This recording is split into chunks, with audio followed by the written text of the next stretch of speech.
Eto na nga mga kapatid, habang pinupukul po ng maraming batikos si Vice President Sara Duterte, ay lalo naman pong nagpapakita ang maraming Pilipino ng maintig na pagsuporta laban po kay Vice President Sara Duterte. Ano po ang ating tinutukoy? Ang naganap po na pagbisita ni Vice President Sara Duterte dito po sa lugar ng United Kingdom sa London, mga kapatid. Sinalubong po siya ng maraming mga taga-suporta, libo-libong mga taga-suporta na handa pong tumindig laban kay Vice President Sara Duterte.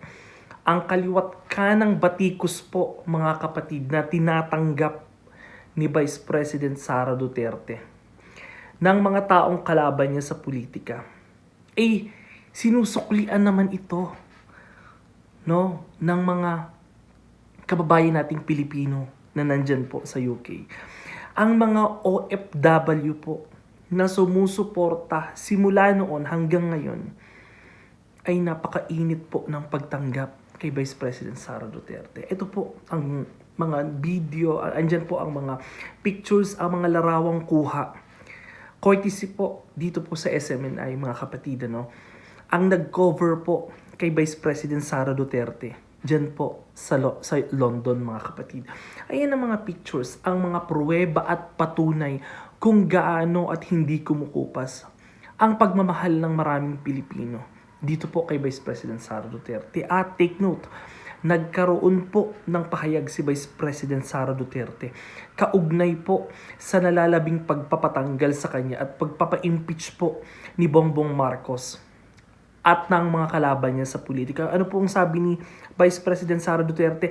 Hindi po siya magre-resign. Ayan po, hindi po siya magre-resign bilang Vice President ng Pilipinas. Dahil ito po ay mandato ng maraming Pilipino. Alam po natin na siya po ang nakakuha ng pinakamalaking boto ng 32 milyong boto na sinuportahan ng nakararaming Pilipino noong mga nagdaang halalan, mga kapatid.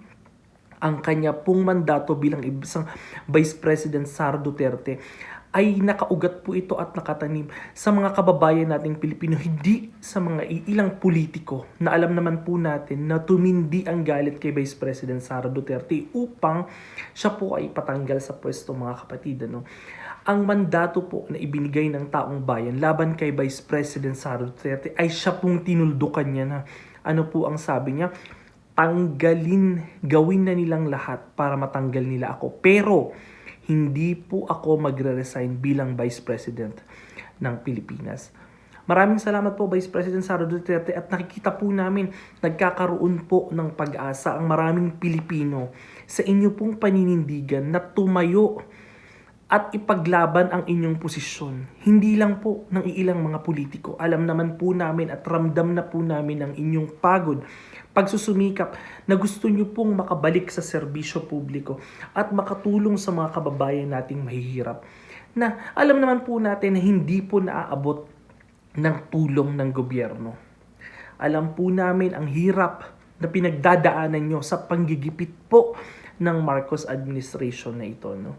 Alam po namin at alam ng maraming Pilipino kung paano kayo pinahihirapan ng Marcos administration ang panggigipit na ginagawa sa inyong pondo upang mapagtakpan ang mga korupsyon na nangyayari sa ating bansa. Ang palit-palitan na problemang nangyayari na hindi natutugunan ng Marcos administration ay patuloy na ipinupukol sa inyo upang ang lahat ng problemang ito ay maibato laban sa inyo. Alam naman po natin yan, mga kapatid. Ang paikot-ikot na problema na pinagdadaanan po ng ating bansa ay ugat po ng maraming kasakiman po sa posisyon nito pong Marcos administration.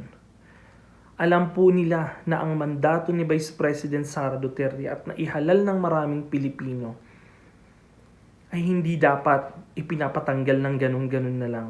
Pero nakikita naman po natin ang suporta po ng mga Pilipino sa mga Duterte ay wala pong kupas. Ito po ay nagmula sa kanyang ama at inaani po ni Vice President Sara Duterte ngayon.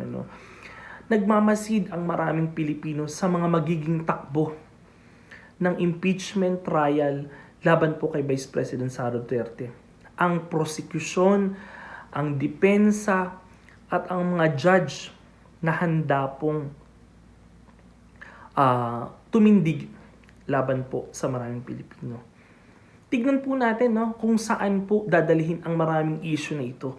Kung titindig ba itong mga senator judges, kung sila po ba ay magdidesisyon ng acquittal, convicted, laban po kay Vice President Sara Duterte. Titignan po ng maraming Pilipino, nag-aantay po ang maraming Pilipino dito po sa magiging kaganapan ng impeachment trial laban kay Vice President Sara Duterte. At hindi lang po yan, nalalapit na po ang sona ni Bongbong Marcos.